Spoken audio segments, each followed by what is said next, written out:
کاکسەر هەنگ یەکێک لە کێشە هەرە سەرەکیەکانی عێراق دەستێوەردانی وڵاتانە لە کاروباری عێراقدا بەڕای جەناب لە پەیوەندی بە ئێرانەوە عێراقیەکان دەتوانن کارێکی وا بکەن هەم کاریگەری و هەم ڕۆڵی ئێران لە عێراقدا کەم بکەنەوە. ڕاستە عێراق کۆمەڵە کێشەی ناوخۆیی و دەرەکی هەیە و دەوری ئێران یەکێکە لەو کێشانەی کە زۆر بازەکرێ سەرکردە عێراقیەکان هەیانە ئەتوانێت کارکا لەسەرەوەی کە ئەو دەورەکەم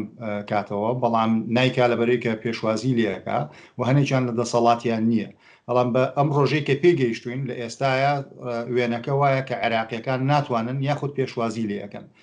بۆی کە ئەم دۆخە بگۆڕێ ئەبێت تەماشای ئەو مێژۆکن ئێران و عێراق چۆن گەیشتن بەم دۆخە. ئێران بە کاری ورد بە استراتیژ بە ئیشکردن لەسەر بواری سیاسی و ئابووری عێراق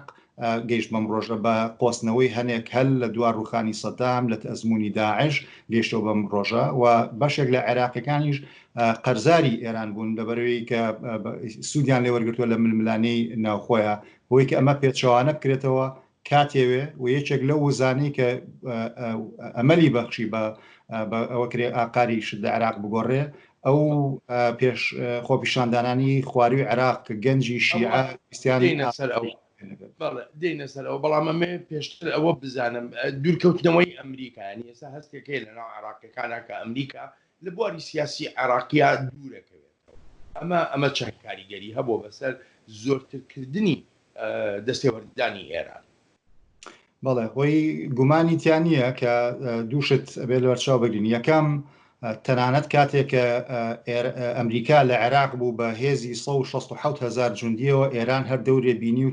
ئەریکەرێکی بەقوت بوو. لە دوا کشانەوەی ئەمریکا لە ئەخیری 2011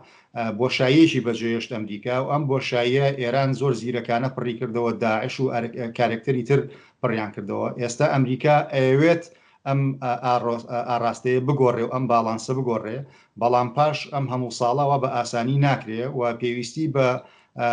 ئامراز و سەرمایە گوزاری هەیە لە وەخت لە شێوازی کار کە ئەمریکا و کۆمەلگای نێودەوڵەتی و سەرکردە عێراقیەکانیش ئەبێ بیگرنە بەر بەڵام لە ئێستاە ئەمە بە تەواوەتی بەرجەستە نییە و ئیشی زیاترێوێت. سەرنگ بۆ خۆش دەزانی ینی هاوکاتی خۆپیشاندانەکانی عێراق لە شارە پیرۆزەکانی شیعەشدا کۆنسڵخانەکانی ئێران سووتێندا جا پرسیارەکەم بەڕاستی ئەوەیە هەم سەرکردە شیعەکانی سەر بە ئێران لە عێراقدا لەو پەیامە تێگەیشتون ڕێبەرانی ئێران خۆیان لە پەیامی گەلی عێراق تێگەیشتون؟ ئەوەی کە بینیمان ئەو نیشانانی کە تاکو ئێستا هەیە چ لە سەرکردەکانی عێراق و چ لە سەرکردەکانی ئێران وا پیشان نایەن کە تێگەیشتنی ڕاستەقینە هەیە بۆی کە چی ئەگوزەرێ لەسەر ئاستی کۆمەڵانی خەڵکی عێراق و ئەو خۆپیشاندانەی کە ڕووی داوە لەبەرێک ئەم پێنەزانینش یاکوی جوۆی پێنایەن یاخود هەستەکان دەتوانن سەرکوتی بکەن بەڵام لە ڕاستیە تووڕێی خەڵکی عێراق زۆر لەوە قوڵترە و زۆر لەوە جددیترە کەوەی کە تاکو ئێستا مامەڵی لەگەڵا کراوە ئەگەر شێوازی ڕاستەقینە